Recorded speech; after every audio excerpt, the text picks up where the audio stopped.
aspect of that move. It's something that has not people try to keep it quiet, talk about health and security levy and things. Here's what we did. Government has a first charge on any business's assets.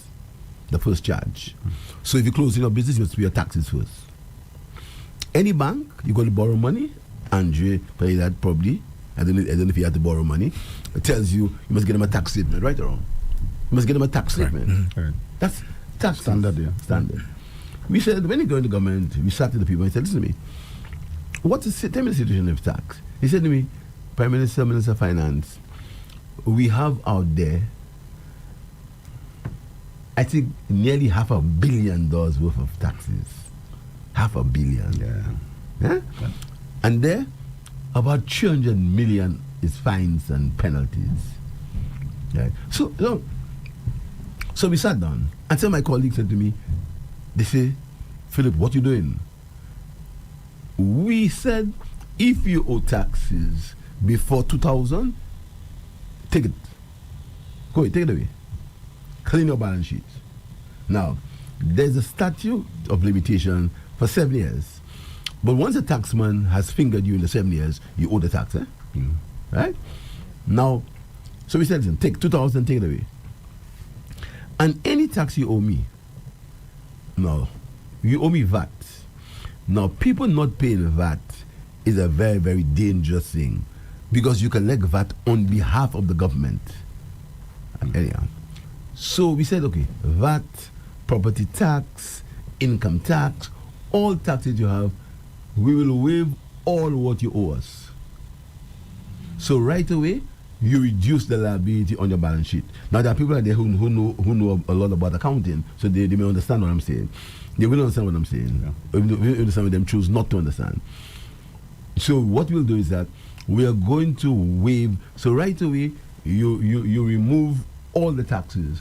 Where you put it, you can put it in a revaluation reserve. You can put it wherever you want. But your balance sheet is clear of that liability. Huh? So right away, your balance sheet gets an impetus. When we said so, we said, listen, now you owe me money. I will give you time to pay it.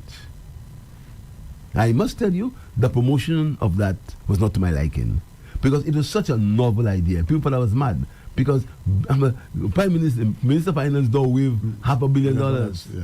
They believe that they'll be able to find it. And they could not because what do you do a man when he doesn't pay taxes? There are stringent laws. We are a small society. The tax department would not want to make the steps to make the man pay his tax. You know what I mean when you owe tax in the States, you know what I'm doing. You know where you end up. Martha Stewart. That's right. Yes, sir. But we are a small society. And you know, and again the smallest of society is something must always note. So he waived that. And then we said, let's pay our taxes. I must tell you, the banks are helpful, the bank listened to me. We can get a loan to pay our taxes because the bank also wants you to clear your taxes. Because the government is the first charge when they lend you your money. So we did that. And that stimulated some activity. So our revenue began to improve. Now, you hear the story about inflation and growth is because of inflation. You know, I always say to politicians, you know, it's true when you're talking to make it sound nice and you keep your base happy. We have a base. Anything I say here this morning, some people will say it's not true, others will say it's gospel. It's gospel. Yeah. That's a fact. Anything I say, there are people who say, oh, the Prime Minister lied. I live it all my life. And some of them will say, the Prime Minister said everything that's right. So when politicians talking, they must understand when you're talking to their base and when you're talking to the general public. Now, when I started politics, you could have gone to a place anywhere and say whatever you want. Yeah. You know? I remember Julian Hunt and Peter Jones in Gasso. Man, you can't say that in gas shoes, you know. I remember this. You can't say that in gas shoes. Yeah? You can't say that. But now, you can't say anything anyway. Everybody is a reporter. Social media. Everybody. And now AI will make it worse. That's another story. But everybody's a reporter. So, when a politician says that the growth is because of inflation, it's not only silly, it's misleading. Any student of economics 101 will tell you the growth figures are less inflation. They are constant and current prices. current and constant prices. That's how you read it. So you have a base here and take it from there. So it's so let's talk about inflation. There's the myth that you experience growth because of inflation. All right. Let's say yes. Okay. So the price of Andre's cup of coffee goes up. He pays more tax on it. You have a boost in your tax. Yeah. If Andre doesn't buy the coffee again because you have no money, how you get more tax? Think about it. If you don't have money to buy it again, how you get more revenue? So if there's inflation, you get a spike. You'd get a spike, and then you stay there. Like what happened in Barbados when they introduced VAT. There was a spike, one off short. But the fact is, people continue to buy, people continue to import, and revenue continues to increase. So it means that there is economic activity in the country. That's right. And that's a point. And all the surveys have said there's economic activity. You cannot get a tradesman to work for you now. You take a drive. And another thing that we push is a level of investment. St. Lucia is now the prize country for investment. The Ministry of Tourism has over 43 applications for investment possibilities. Why? Because of the stability of the country. Why? Because my ministers do not get involved in collecting anything or making other arrangements. No shakedowns. No shakedowns. Why? Because when you come to me as a Prime Minister, I tell you, go to the minister that's responsible and he will take the decisions. I get criticized a lot for that when I said I'm not aware of something. You understand? But we'll come to that later. So this is the story of our economy. Now our investment spiked. Day before yesterday, I was elated. I went to a place called Alia. There are 500 people working there. 500. Now, these are not things I say, That's by Montpellier. I mean, this is one of the most progressive investors I've seen. These are not things I've said. Yeah. I mean, you can go and see it. People in the diaspora, make your friends send a picture for you. You can go and see it. There's not things I'm just saying. Yeah. Economic development. There are 500 people working there. You see the cars parked out there. You see it comes at a disadvantage. Some of the neighbors are complaining, and we apologize for that. Development has a cost. Yeah. You see? Then further, you go to the Pope site. Construction, over 75 people working there at the first stage development. Go and see it. I'm not the one who told you. Go and see it. Then you go across the road, you see the police headquarters. Hundreds of people working there. Massive infrastructural development, economic activity. Then you go a little higher up, you see the grocery polyclinic being built. Massive economic people working there, solution contractors. You can see the economic activity. You can see it for yourself. Then you go higher into Kappa State. The number of houses being there. Go and see it. Don't take my word for it. So when I think of solutions in poverty and they never. I mean, these people are living in an alternative world. You can say so to your base. Your base will believe you. Even your base is enjoying the benefits. So let me ask you. Let me just stick a pin. I know you have been talking, and I don't really want to interrupt you because I get pressure for that. Let the minister talk. From what you're saying, we were like on the brink, almost going to the IMF. But in 4 years, you have turned that around. There's economic growth. I mean, you have done so. It's like you have waved the magic wand. People are. I mean, the pensioners. What policies can you point to say, well, I implemented this with the policy initiatives they followed. Okay. That is why we have been having this positive economic growth. The first thing was to create economic activity. Because, you see, there's a feeling, there are two sides of economics. Supply side economics and demand side economics. Supply side means you get the rich, and then it filters down. What is the rich? We should get everybody rich. Sure. Well, not rich in the sense. Yes. Don't be one say I said make everybody rich because you know them out there. I said I try to increase people's disposable income. Right. Another thing we did, taxes. Then I heard also Indonesia is highly taxed. We increase the tax threshold. Anybody who got less than $24,000 a year paid no tax. Huh? You're right. And thousands of people came up the tax bracket.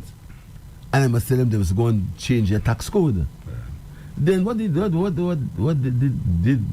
do again?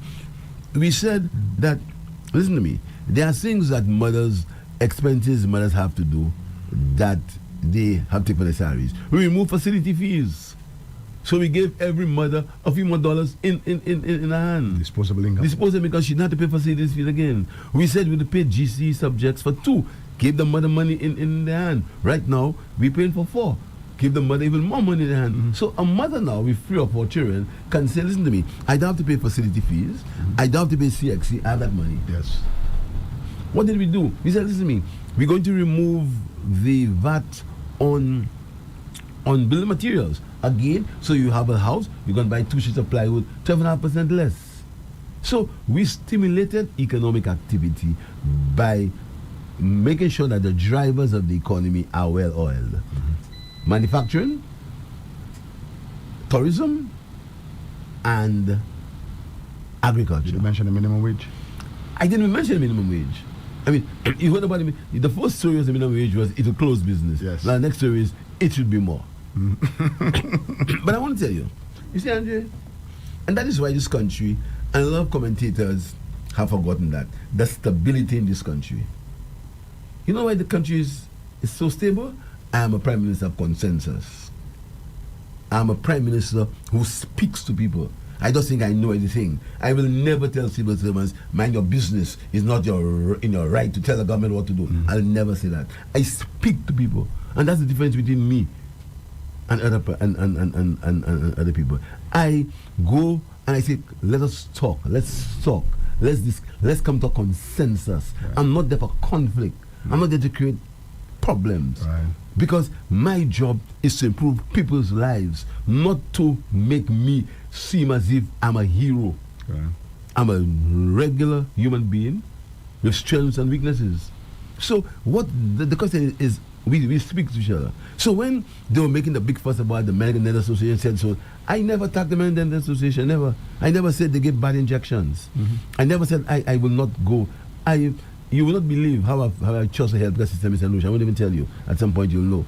You understand? I trust the healthcare system in St. Lucia. I trust the doctors and nurses in the system. I will never say that I will not go take health services in St. Lucia. I will never say that. I trust them. Of course, the health system, every health system in the world needs to be improved. That doesn't mean we are complacent, but look at the steps we have taken as far as healthcare is concerned. Yeah. Look at where we are as far as universal healthcare is concerned. Look at where we are. And this is unmeasurable. Of course, we have issues. Of course. I will not come and say to the world, oh, we have the best healthcare. I may say to them, a proper healthcare system. Yeah, there is no system in the world that's proper. Perfect, yeah. I mean, you go to the United States, you spend hours at the level, and Andre and Terry, the cost of healthcare, the cost. Again, people don't even think about that. Healthcare is expensive. Yeah. In St. Lucia, healthcare is subsidized to almost 90%. And I must tell you, the doctors and nurses do some wonderful work. There is a brain surgeon in St. Lucia. This guy is global, world-renowned. The things the guy does in St. Lucia is world-renowned. But we don't hear that. Yeah. We don't hear about the operations, the massive surgeries that they have in St. Lucia.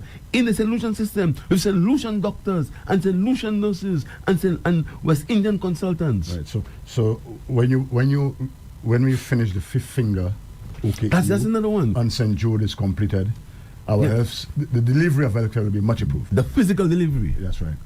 But there's work to be done. No. Again, we speak about hypertension and diabetes. We as a people have not taken non-communicable diseases seriously enough. And any politician who has the welfare of the people at heart will, apart from attacking healthcare, they would say to the people, take care of yourself. I mean, history is a very good thing, and that's why I remain calm and I pray to God and I say, this too shall pass. And that's what has made me survive. When I write my book, my history, you'll be surprised to know what will be in that book. You understand? Because, I mean, I made a statement about bananas. I was taken to the cleaners. Yes. People who know better. Yes. I was taken to the cleaners. I took my blows quietly. I didn't retaliate. Look what's happening now. Yeah. Everybody now is saying, grow what you eat. Mia Motley followed you. You know, so And she was praised.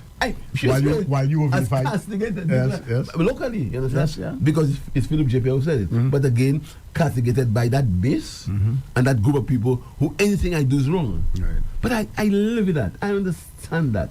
I talk about the results. Look at agriculture. The banana economy, we found it in complete disruption. We sent no bananas to Martinique. We sent no bananas to France.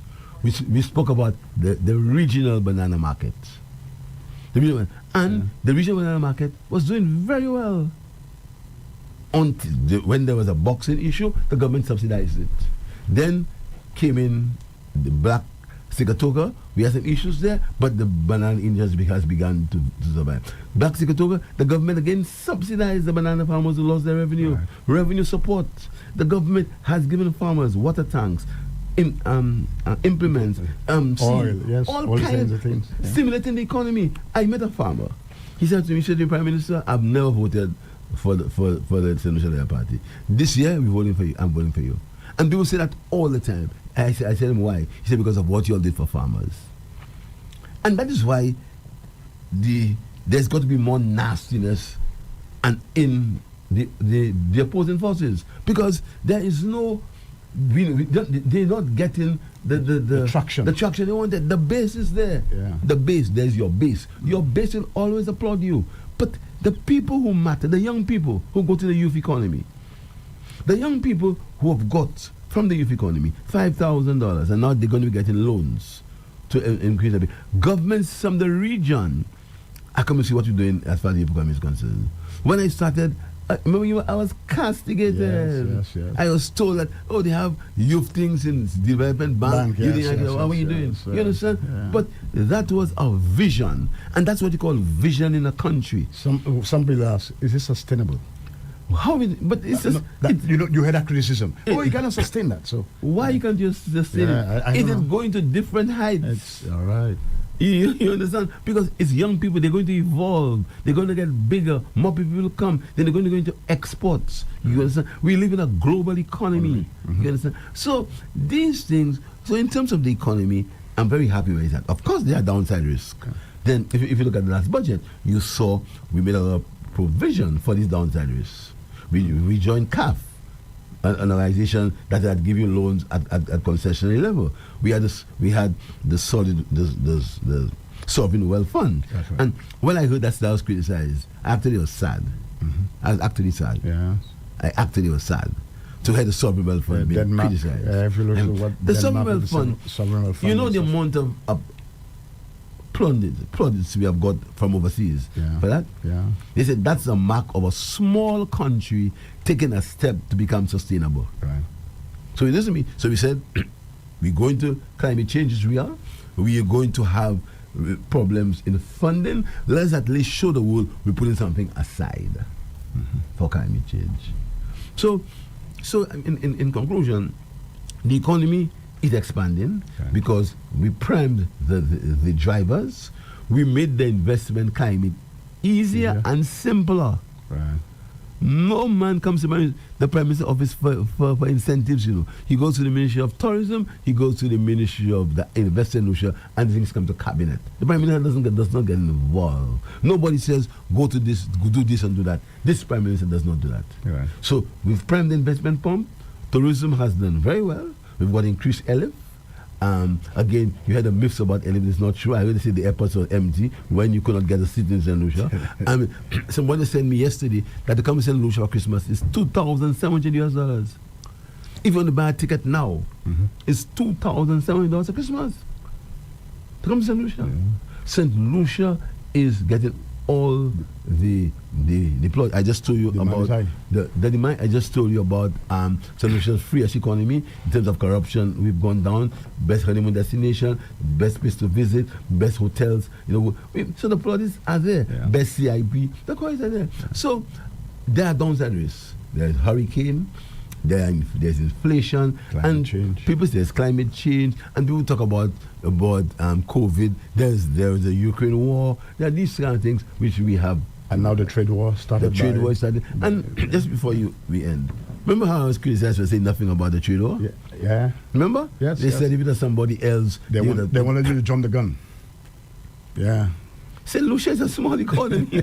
Said, why I go out and make statements that mean nothing? Just a second talk? Yeah. No, I waited. That's right. After now, we found our task force. The task force is working. But so you see, it's all right to sound good and write things, but the practicality on the ground is how do people feel? It's not it's how they feel.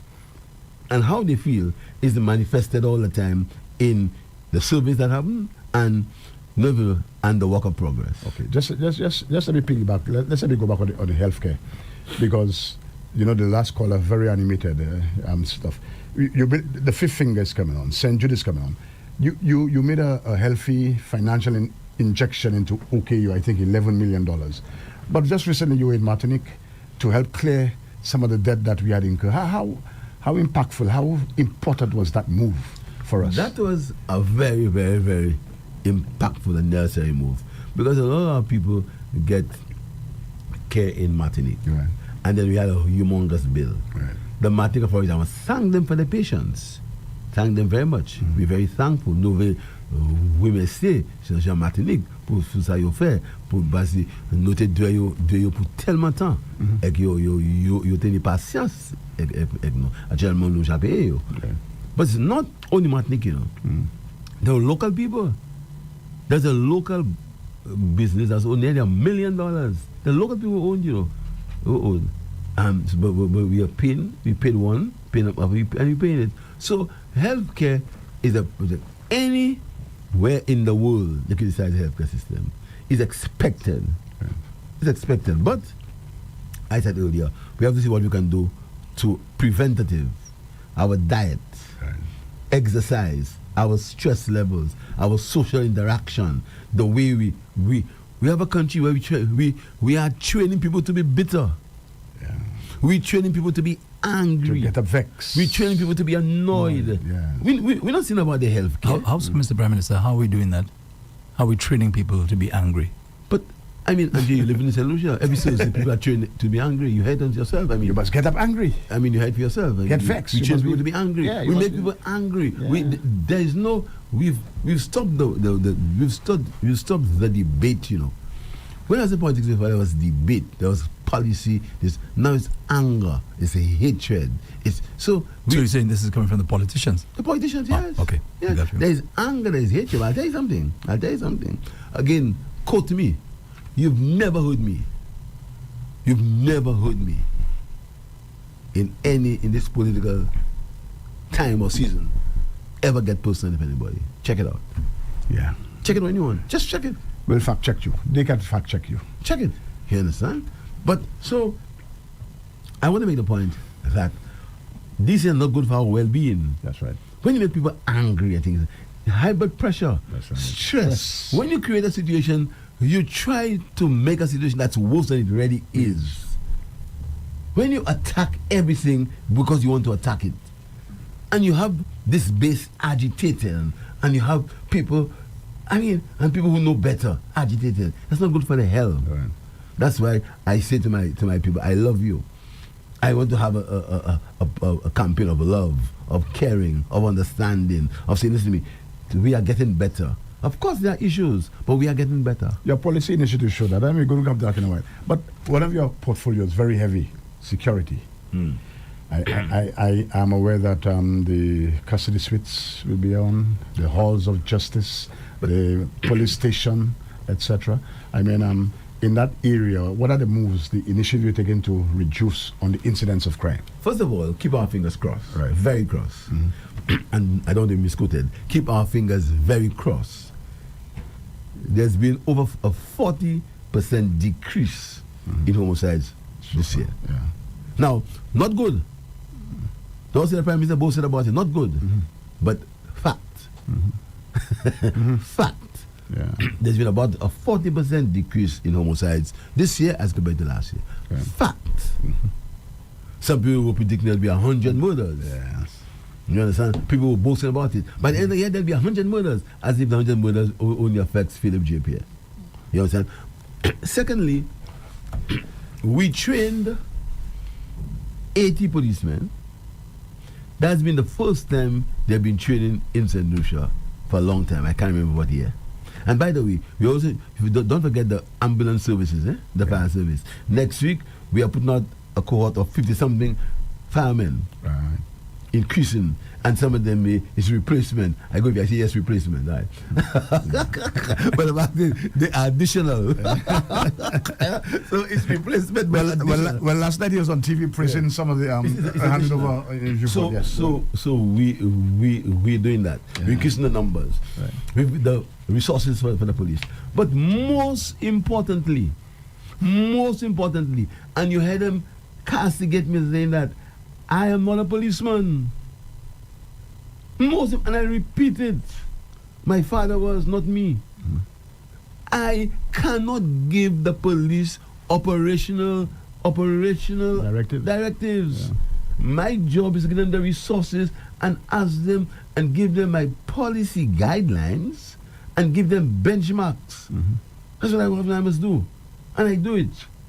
But so you think I can tell the police who to read and who not to read? I can't do that. And I do not interfere in the operations of the police force. I don't. No political interference. No. If you had these stories, that's a we just need this. So help. So the police, we increase the numbers. We increase the equipment.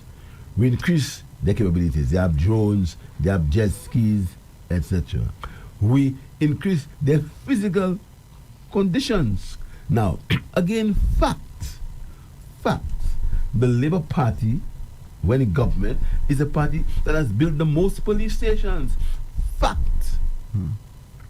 Romanus Lancico, God bless his soul. And talking about Romanus Lancico, when they speak about the Labour Party, I called the HRDC in Enchibo the Romanus Lancico HRDC.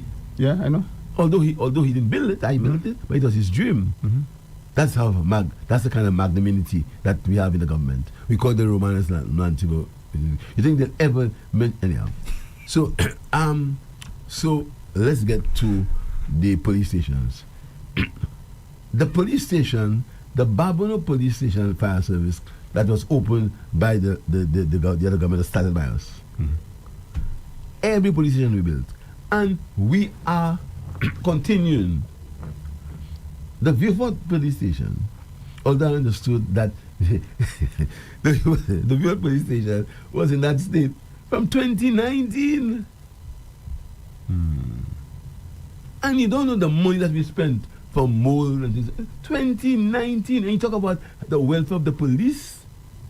2019. 2019. Yeah. You understand? What did you do? We've refurbished the new station. I'm very pleased and very happy that the police are there.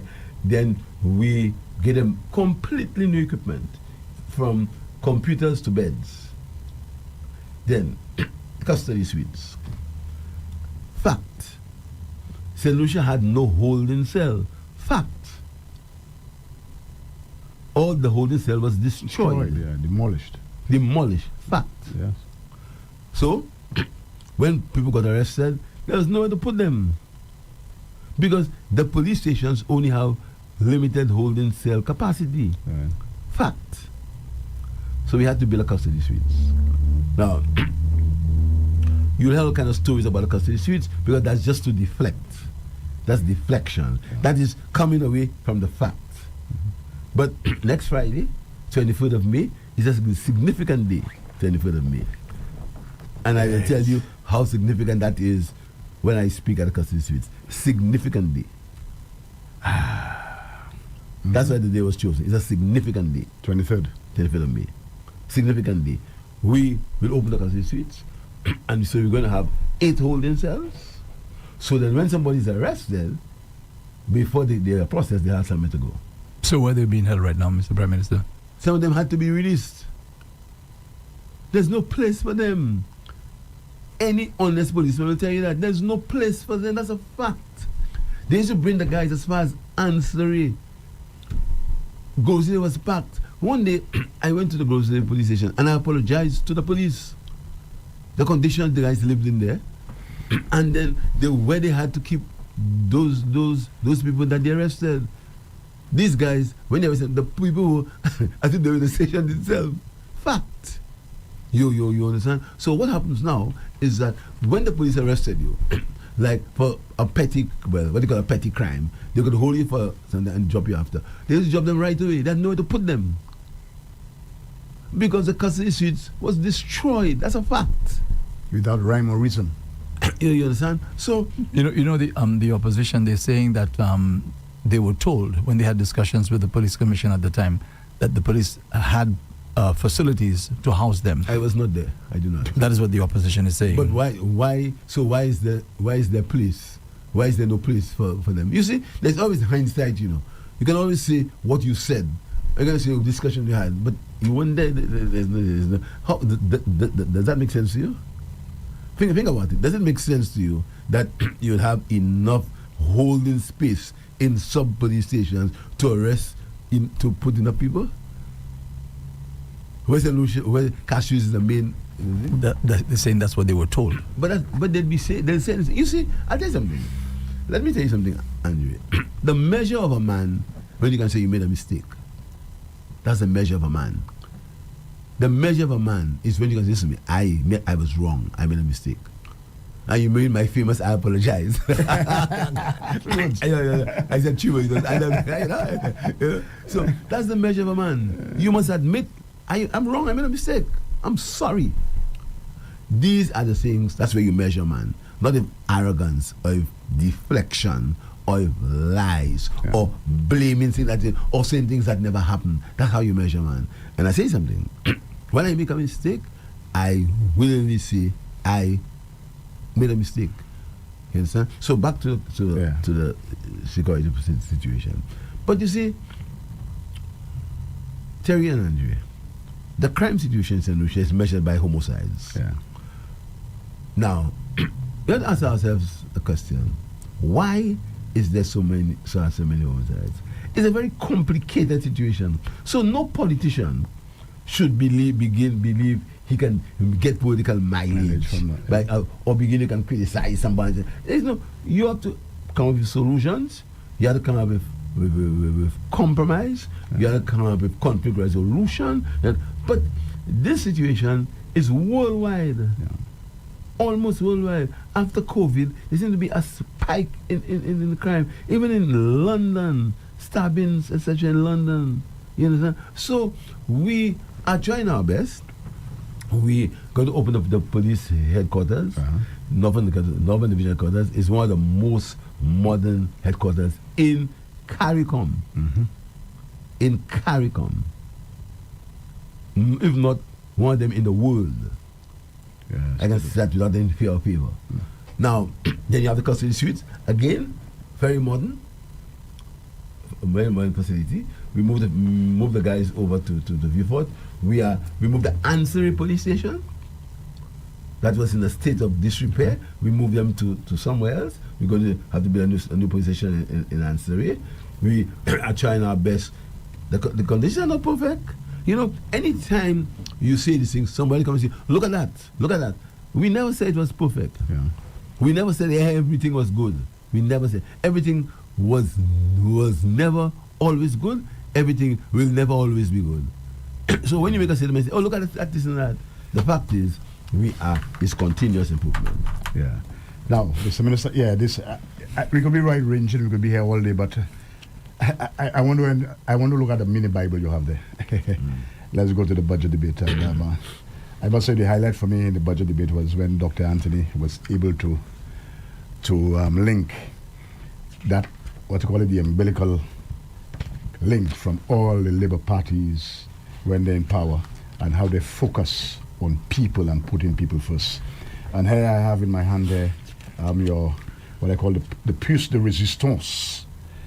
This budget debate, which they call a budget, well, all your budget presentations have been election budgets, because they are basically building upon what you have done before. And also I hear about election budget. What's an election budget? I have no idea. but the things will remain after elections. They remain there. Yeah. What's the election budget? The highlight for me, no new taxes.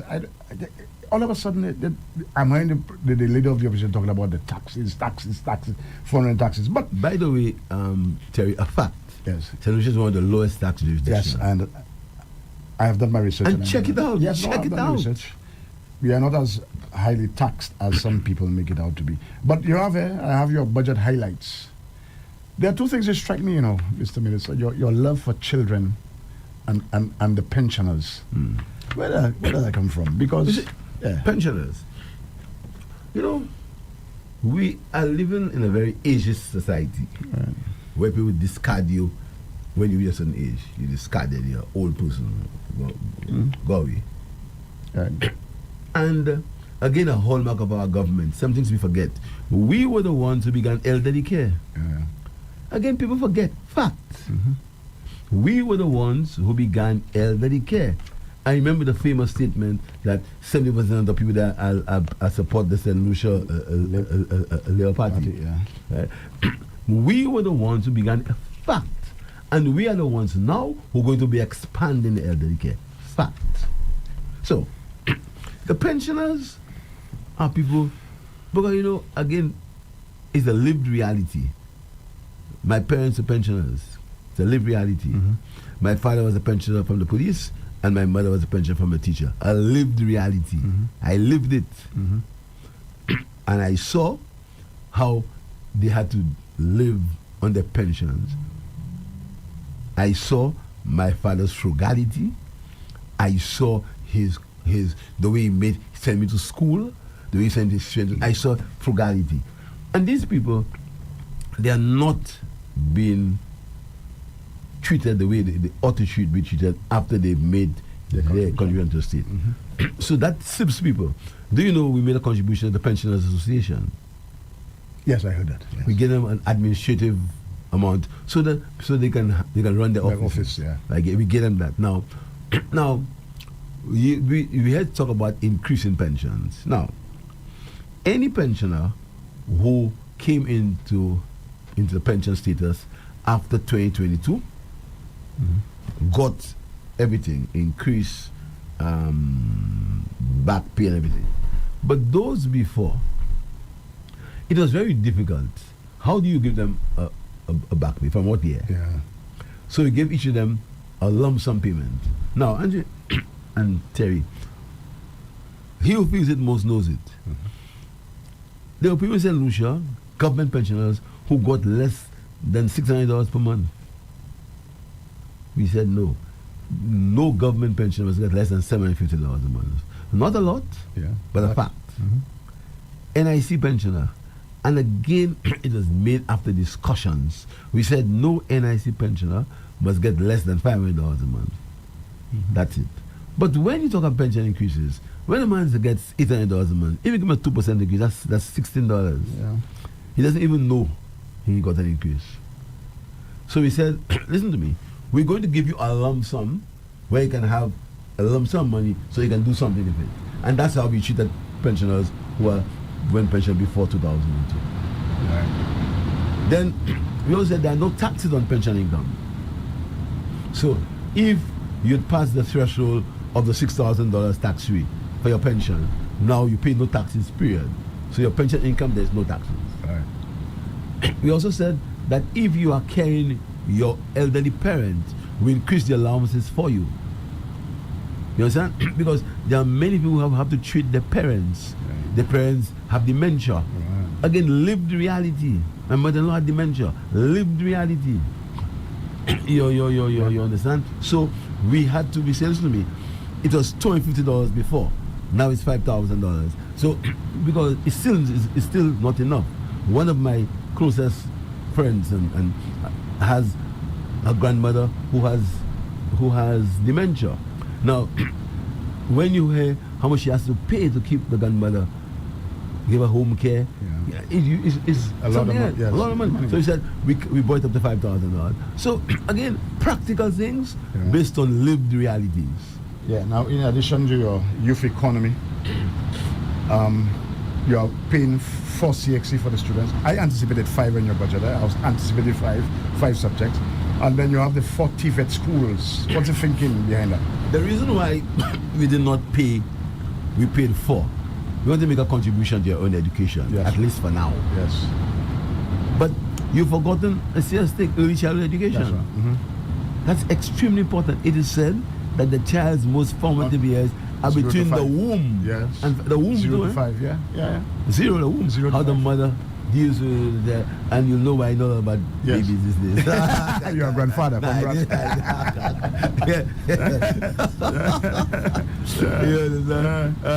So that's where the child is nurtured. Right. So we said we're going to make some more investment in the early child education. Right. You understand? TVET schools. If there's something I don't like to hear is children not academically inclined. That word should be expunged From the vocabulary. from Yes, the vocabulary I agree. of education. Yes. There is no academically inclined child or academically non-inclined child. Children have different talents. Mm-hmm. Children have different interests. Right. And we're saying to you that we want to put. There's a school of thought that says we should have had comprehensive schools instead. Yeah. Again, that's something you can have. That's a discussion you can have. Mm-hmm. But we thought it would be better if you have TVET specialist schools so children can go in the particular discipline and get themselves well educated in that discipline. Right. Now, back to your policy initiatives. One of the most impactful things you have done there, the temporary teachers being paid in August. Again, lived reality. Live reality. Lived reality. Because, well, it's all right to talk to your base and stop all sorts of discord among your base. Right. It's okay to do that. But reality. Right. Reality is there are many teachers, some of them may be in the base, Right. who only had 11 months salary. Yeah. Now think about a young family with 2 temporary teachers. A lived reality. 2 temporary teachers in the thing. And they have a whole month without paying any salary. So listen to me, we're going to find the money and we're going to pay them their money. Just like nurses. You hear we get criticized for nurses leaving as if it's the government's fault nurses are leaving. Barbados just imported nurses from Ghana. Yeah, and I just read yesterday that they were facing collapse because of the migration of nurses. Yes. The healthcare system. All over. Yeah. So what did we do in St. Lucia? We said, listen to me, we're going to pay to train you. Yeah. So you can stay. Right. You Now, understand? the time is running out on us, and I know my producer is going to have my head because he gives strict instructions to keep it tight. Producer, I'm trying to do that. But there are some misconceptions. Let me not say outright lies, misinformation, disinformation being spread by the opposition. And I want us to do that before we open the lines, okay? We'll open the lines to take a few calls in a while. It has now been peddled by the opposition, Cambridge Analytica and stuff, that you stopped work on the HIA. And if I remember correctly, when you debated office 2016, there was a PPP arrangement for the HIA. You want to speak on that a little?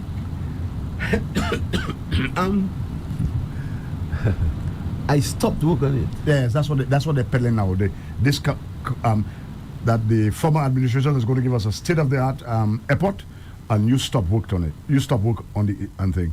You see, they're trying to revise history. They think that we have short memories. No. If I remember who stopped work was That's right. on the PPP. Oh, that's right, the PPP. And if I remember, most airports. Now, I read something that said, I mean, when these things are so facetious that you laugh. Yeah. I read something that said that under the arrangement of the former government, you will pay the airport in 12 years. Yeah. Nothing about running expenses, Yes. Nothing about running the airport, nothing on that. Yeah. So what they did, they made a calculation, they multiply something by something, and, Yes. listen, and at the airport. So what about maintenance? What about rent? Nothing. I mean, it's really. But we did have something. There was a fully prepared and functional PPP right, that was done by international bidding, right, and a firm had been chosen to do that. Internationally, it wasn't done by, not even by the SLASPA board. SLASPA board was working with an international bidding process, which they supervise and everything. So now, the PPP was ready to be effected. There was one thing: the payment of VAT. Right. That was the only problem there. Yeah. Now, nobody has taken time to read the PPP. We just say things. right. There was income from the government above the line. Above the line. You know what above the line is? Gross. Yes. A percentage of the gross income. Now, what are the benefits of the PPP? Number one, you still own the asset, but instead of paying rent, you are paying to own it. You're not paying for somebody else to own it. Check it out carefully. When you rent, you pay for somebody else to own it. When you rent in a PPP or in the House of Justice, you rent for the people to own it. Secondly, the risk of managing airport are away from you. Nobody has taken time to read the arrangement that we had. So if there was a COVID, it would be based on on them. Thirdly, your debt is not increased. No charge to the consolidated. No fund. charge to your debt distribution is not increased. Fourthly, you get expert management of the thing. And again, I want people to do their research. Look all over the world. Jamaica, who runs Cyprus, airports? yes. Bahamas, Jamaica, Bermuda, the hotel JFK. Yeah. I mean, so you see, why don't it bother them things, Terry and Angie? Because these things are verifiable. Yeah. They're verifiable. So I never stopped. Yeah. The So that the lie that you stopped, we never stopped. They stopped and we paid a fine for breach of contract. Now, I wouldn't go into why I couldn't continue with the arrangement that the last government had. Yes. The other one is the fallen highway. Because I heard the leader of the opposition say, when he came, he found on his desk, yes, that thing for the fallen highway, but your government, Kenny Anthony-led administration, had to do the back roads first. Now, it's a very sad situation how he's only now he remembered. Yeah. We've been saying about the fallen highway all the time, but the excuse only came now. Now, yes. So we had that tied down, the security fund. Yes. Again, that is verifiable fact. Yes. The fallen highway was to be done in two Phases. One, and you must also add, in there was a component for feeder roads, agricultural roads. Right. These documents are there. All the issues you have with feeder roads in Miku North, and roads in Miku South, and roads in Viewfort North, feeder roads. Denry, there was funding for that. Mm-hmm. What happened is that the government had to go through a bidding process that the QATs wanted. Yeah. And they decided, now that's their choice. Mm-hmm. As I said, elections have consequences. Mm-hmm. And I want the public to know that elections have consequences. Mm-hmm. Remember, we talk about running a country like a business. Yes. Consequences. Yes. So, that arrangement was such that the QATs would have given a loan, I think, at 2.5% of that nature. Yes. And it's a sign, it's a seal. This government cancelled the loan. Yeah.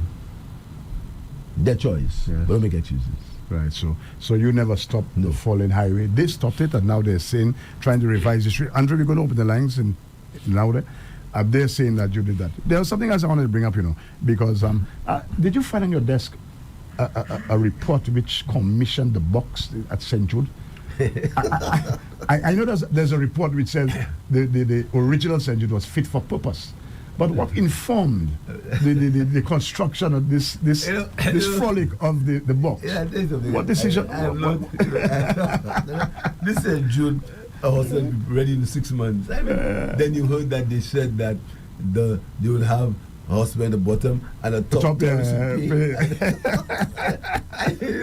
I mean, this is so comical. It's Friday, we could laugh. I just don't know how these things Andre, Prime Minister will open the line because I need for a few minutes. Open in 6 months. Andre, any calls now? Yes. We have a call already. Oh, you need to put on the headphones, Prime Minister. Now, let me just say, please formulate your questions. I will not allow you to speechify. No long preamble. Formulate your question and just have the question posed to the Prime Minister. Good morning, caller. Thanks for calling. Yes, good morning. Good morning to Mr. Paul, Mr. Terry, and the Prime Minister. Good morning, sir. Morning. Yes, I'm just following up on. I think the Prime Minister you were on that program on August 24th, 2024, and I made some kind of proposal to you, right, concerning something in the entertainment sector and also the agriculture sector. So you tell me to come and see you. So I called, right, and they told me what to do, and then I did what I was supposed to do in order to see you, and I've been following up ever since, and up to now I've not seen you. So I just want to find out how soon I'm going to see you in order to discuss what I have to discuss with you in person. Okay, caller. Caller, well, I'm sorry if you didn't see me, but there is a Minister of Agriculture and a Minister of Entertainment. Now, as I said previously, I like my ministers to do their jobs. But if you insist, you want to give me your number and I will call you, or you don't give me your number on air? Okay, well, he'll have to come to your office, Mr. Prime Minister, and maybe identify himself. Give me his number, yes, and then I'll call him. Yes, okay. Do you have another caller, Andre? Good morning, caller. Thanks for calling. Mr. Fernelon, good morning, sir. Good morning, sir. Mr. PM, good morning. Good morning, good morning. I think on one or two occasions, you gave the pensioners a little back pay, right? A little thing, something last year, right? Yes. A one-off of 500 or 600. Twice. Yeah, right. But my concern, Mr. PM, you didn't get for the statutory bodies, like the council and them, they never get. So what is going on? We'll have to have a discussion with the statutory boards. I've heard that complaint, and we have to have a discussion. Because, I mean, they have pensioners years ago, and I think, if you get them something to do it, not only civil servants and government workers. I find it a little lot. Okay, caller, your point has been made. I agree. Your point has been made, caller. Well taken. Your Prime Minister is going to ruminate on that. Thank you. Okay. Next caller. Yes. Good morning, caller. Thanks for calling. Good morning, Andre. Morning. Good morning to the Prime Minister, and good morning, Mr. Fernelon. Good morning, sir. Mr. Prime Minister, you know you're not being truthful to the people of St. Lucia. There are a few things that you said I took note of. Number one, it is not true to say that you did not stop the airport project. Your government stopped the airport project. You all terminated the contract with the Taiwanese construction company. And in 2025, it is very shameful to be bragging about tourism when people have to be walking in the rain to board an aircraft. Even your own government minister, I understood, boarded an aircraft in the rain for some medical issue, just of recent. So it was you, Philippe, your government, who stopped the airport. And today, it's an international embarrassment when we just convene a jazz festival and the people have to be walking in the rain to board an aircraft. Okay, caller, thank you. Comprehensive airport plan by the last administration. Hold on, Mr. Fernelon, I'll give you a chance. I'd like you to tell me. No. You don't give me a chance, caller. So you just make these statements. Yes, right. I want you to tell me. Hold on, caller. The only comprehensive airport plan that exists was by the Kenyan government. That is not true. Okay, well, you know more than me. So hold on, caller. Hold on. Wait. My intelligence and the people of St. Lucia. if there was not a plan, why the piling started and which you stopped? That was not a plan. That And was a not only that decision. too. That was not a plan. That And was you a said- decision taken. But you just make these Outlandish statements, statements. and you sound like you know what Mr. to Prime say. Minister, do you want him to stay on the line or you? No, he can send the line because he just goes on and makes this. I know him. He makes this statement know and me? makes them sound as if it's factual, etc. Did you It is read? factual because it- Hold on. Hello, sir. Allow the Prime Minister to speak, or I'm going to cut you off. Yeah. Yes. Well, yes, it's yes. not habit to cut off people. No. There's no habit to kind of. You must listen. You ask a question, the Prime Minister's answer, and don't interrupt, please. Otherwise, I'm going to cut you off. Question. I made a Hello. Well, I don't want you to speechify your question. You ask your question. Now, allow the Prime Minister to answer, please. You want to continue? Yeah. These things are so. When we came into government, all right, we did not stop any project to say we stopped it because we decided we stopping a project. Yeah. There was a study done by two sets of people, a local set of consultants and an international set of consultants. And they said, from the beginning, the piles that were there on the ground, there was already an increase in price of $40 million Cost overrun. from the original plan. There was no bill of quantities for that airport. The biggest investment in the country, there is no bill of quantities. It was done as an as-built situation. So you go and you do a little piece. You go into a little piece. So the piles was just a little piece. The piles was multiplied. It was, I want to say the exact figures, almost 10 times more than the original plan. Secondly, there was no bill of quantities. Nobody knew what the airport would cost. Thirdly, the contractor was chosen by direct award. The contractor was part of the loan. In my good conscience, how you think that I could deal with the largest infrastructural project in the country without having a bill of quantities? Without knowing what it would cost? Next, what was being built was not the terminal building, it was a control tower. And we never stopped work on the control tower. Correct. There was no terminal building. What we stopped the piling. We allowed the piling to because when you came, it was stopped already. I think there's a few more piles to draw. And we said, hold on, let us retrace our steps. Where is the bill of quantities? How can you have a massive project like that and you don't know how much it will cost? Now, in terms of the air control tower, the contractor continued. But there came in difficulties with the contract, not me, the contractor and SLASPA. Right. You understand? And then it came to a position that they would terminate the contractor on the control tower. That's what happened. But in my good conscience, the interest rate was 5% for the loan. Then there was a transaction cost of 8%. 15% interest on certain parts of the contract. That was the cost of the airport was before COVID. I could not do it.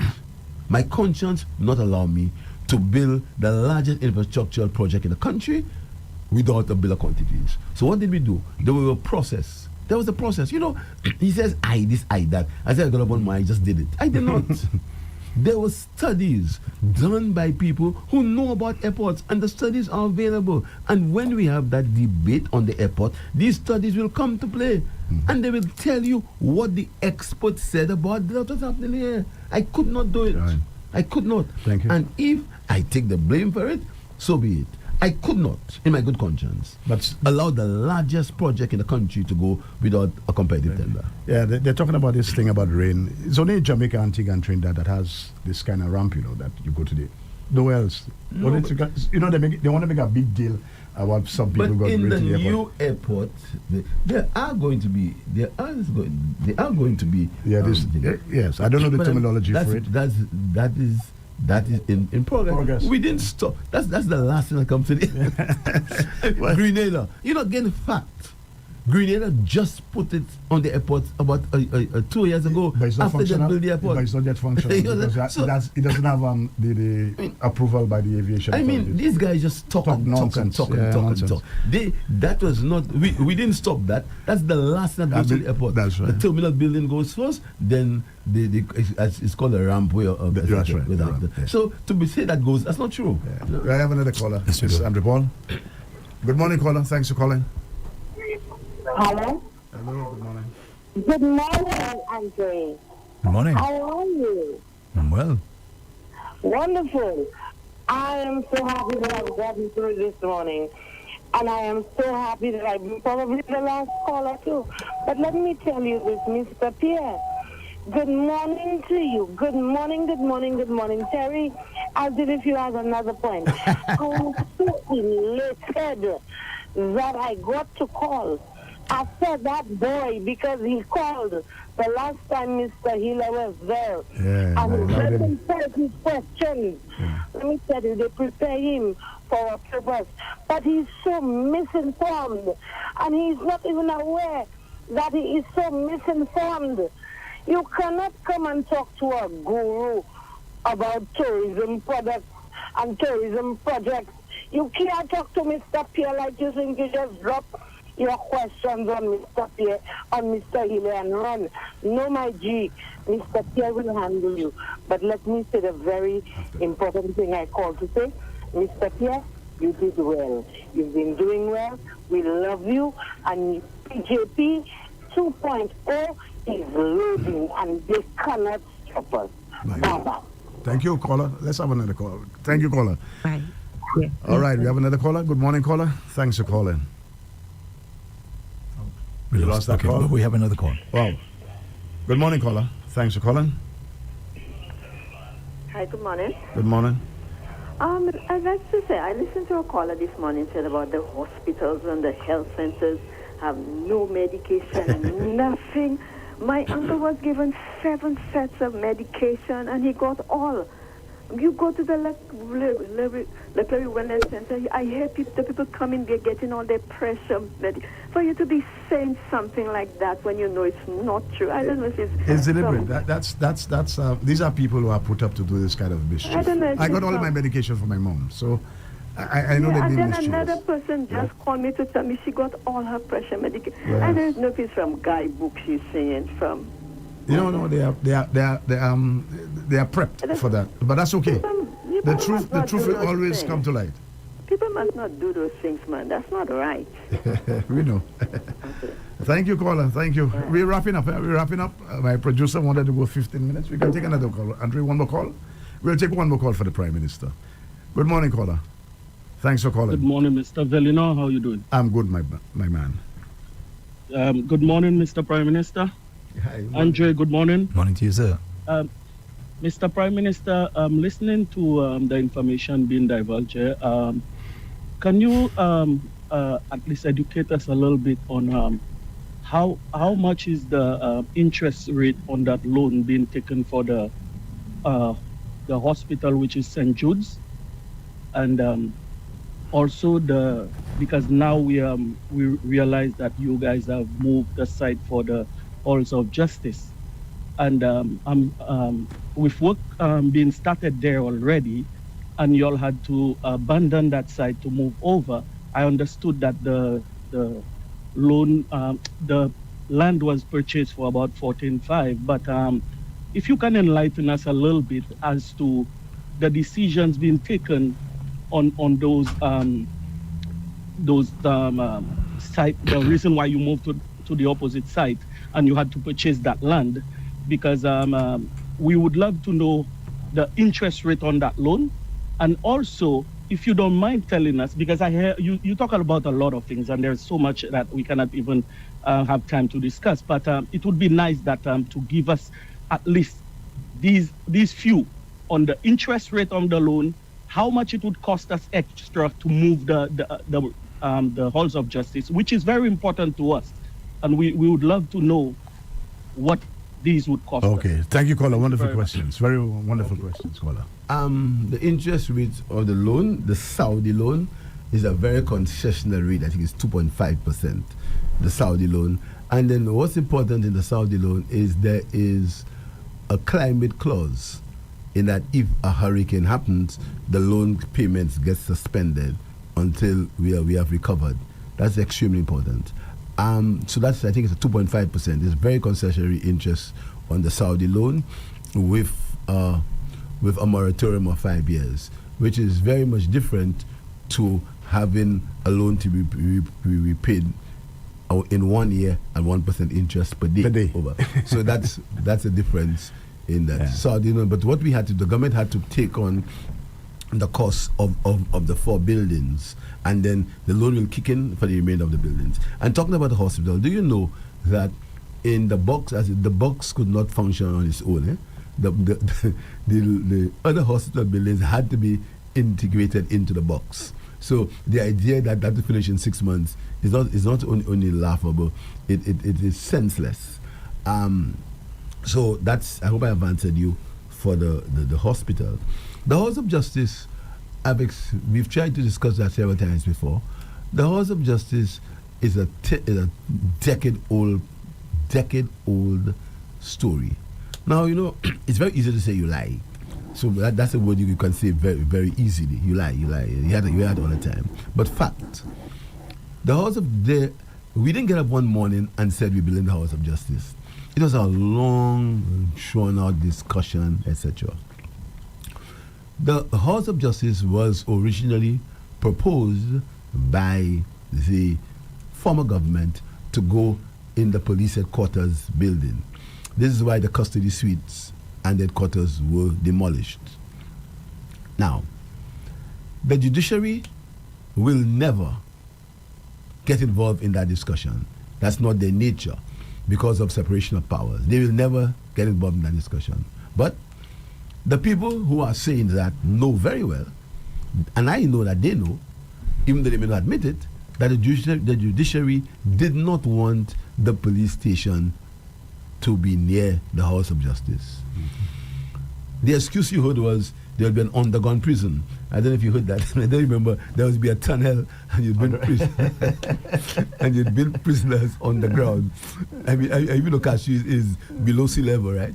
So you just think about what vision that is, great vision. You bring prisoners on the ground, so you arrest a man, take him under the ground, and you bring him up to the court. I mean, that's what I mean. So, these things are said, but how these things go.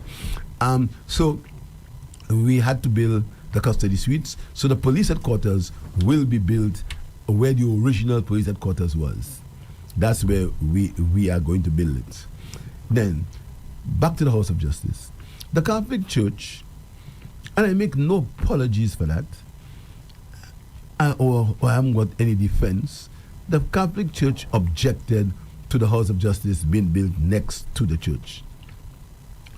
They had reasons about the architectural nature of the cathedral. They said it would mask the cathedral, and they thought that the iconic nature of the cathedral, it would not have been pleasing to the aesthetics of the country to have the massive building next to it. And as I said before, caller, the hallmark of this administration, this is why we have been regardless of all the accusations of all the accusations, this country has been so stable. The stability of this country is remarkable. It's because we talk to people. We get involved in consensus. So the Catholic Church said that they didn't want the building next to them. Now we discussed it. We spoke about it. And we said, listen to me. Let's come to a compromise. We will agree with you and we'll move it. And as it would happen, the Judah land became available. Now, caller, the House of Justice is not my building, It's a state asset. When you hear people speak, they speak as if the House of Justice is a private enterprise that we build for ourselves. And we didn't build it for ourselves. It's going to increase the asset of the state. You must have been hearing the discussion now about the Prime Minister's residence in Trinidad, where the government is saying that the Prime Minister is a state asset that should not be allowed to deteriorate. You should see the residence in St. Lucia. But we take these things for political reasons. The House of Justice is not being built for the government. It's a people's asset. What would happen is we'll stop paying rent to landlords and we'll pay the developer the rent. Now again, caller, it's an arrangement where the developer puts all the money in.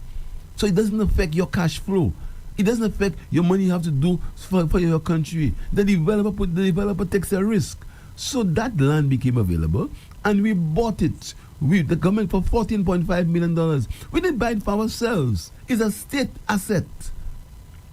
Then, so we have the same structure or the same architectural structure with a few modifications. We'll go across on the other side. The education building that was there had to be demolished because it was abandoned. So we're going to use the same concept. The front and the back, the Judah building, there's going to be a walkway, and then the House of Justice will be placed there, and we will stop paying rent for all the courthouses that we are paying rent for. Okay, I hope that satisfies you, caller. Prime Minister, we coming to an end. I don't know if you have final thoughts to thank impart you, to our Terry. people. Thank you, Terry, and thank you, callers. I think we need to raise the level of debate in this country. This you lie thing is something that we have to raise the level of debate. There are certain things, there are opinions and there are facts. The decisions that we took on the airport, decisions that we took on the St. Jude Hospital, these are not decisions that we just took. They were informed decisions based on experts. No one knows everything. When you are Prime Minister, you do not know everything. So you have to get the advice of experts. Some of us use Ernst & Young. Others use different kinds of experts. So what happens is that the advice on Hiwanora was advice from two sets of experts. The advice on, and if you know, the first study that was done on St. Jude, the author said it was fit for purpose as a hospital. That's right. That was the first study. Again, we seem to have forgotten that. Mm-hmm. The second study that was done said that was true, and we could integrate parts of the box into the new hospital. But the original plan with the last government was to integrate part of the St. Jude into the box. That's phase one. Yes, that's a fact. Again, these are factual things. So I really wish that we would stop the slurs, you lie, and speak facts. Because the facts are available. So let's discuss facts. Let's discuss, like when I make a point about the CIP program. The CIP program St. Lucia CIP program has not got any international damnation. Any study that happens said our CIP program is well run. That's what that's what the people who know better say. So when all the other accusations, etc., they are still things that we have to speak about, but don't say it from a position as if it's a fact. It's a fact. You lie. You understand? We don't even know what you're saying that people lie about. You don't even know. We just bandy figures all over the place. Fact is, in our CIP program, our main purpose, me as Prime Minister, is the due diligence process. When somebody gets our citizenship, we want to make sure that they are a fit and proper person to get their citizenship. And our due diligence processes are rigorous. Our due diligence processes are being vetted. You heard yesterday impacts. You heard impact says they review it. So I just want you to tell you that St. Lucia belongs to all of us. We need to have a certain level of pride, a certain level of love for country. We can't allow politics to divide us to an extent where we try to live in a false reality. We have to agree that this country has moved forward from 2021. We have to agree that investment has increased, investment has expanded. As we speak, there is work going on at least 3 major hotels as we speak. At least, and could be more. We have to admit that the government's public sector investment program is expanding. You have to admit that the government headquarters are being built. You have to admit that the grocery polyclinic is being built. You have to admit that the health center in Denver North is being built. You have to admit that work on St. Jude is going on. You have to admit that the police just moved into their new headquarters. You have to admit also that there's a housing boom, that construction is at its highest. It's proven by the figures. You have to admit that universal health care right now is seemingly moving forward. Things are not perfect. Things will never be perfect. But I can tell you, this country's trajectory is a trajectory of progress. And I want to thank the private sector. I want to thank the investors. I want to thank the press, who some of them ask the right questions. And I want to say to all St. this country belongs to us. We can disagree, but let's disagree on factual situations. Let's not disagree because we want to stimulate our base to get angry. Let's not disagree because political power seems to be elusive. Thank you very much, Andrew. And It's wonderful, Mr. Prime Minister. Thank you, my parliamentary rep. Andre, thank you for hosting us. You're welcome. And our listeners and viewers, we shall meet again next Friday when we will have another minister in-house. So thank you. Until next week. Thank you, Mr. Fernelon, and thank you, Mr. Prime Minister. You've been listening to and viewing Meet the Minister exclusively on Rev-Up St. Lucia every Friday from 10 a.m. to 11 a.m. So thanks for listening. And this is where I come to the end of my stint here for today. Thank you very much for being with me. Do have yourself a great weekend. We have Kina. She's coming on next. She'll be with you until 3 this afternoon. Andre Paul saying so long.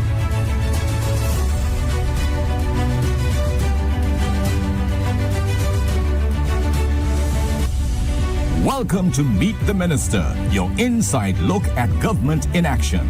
Tune in every Friday at 10 a.m. on Rev-Up St. Lucia 97.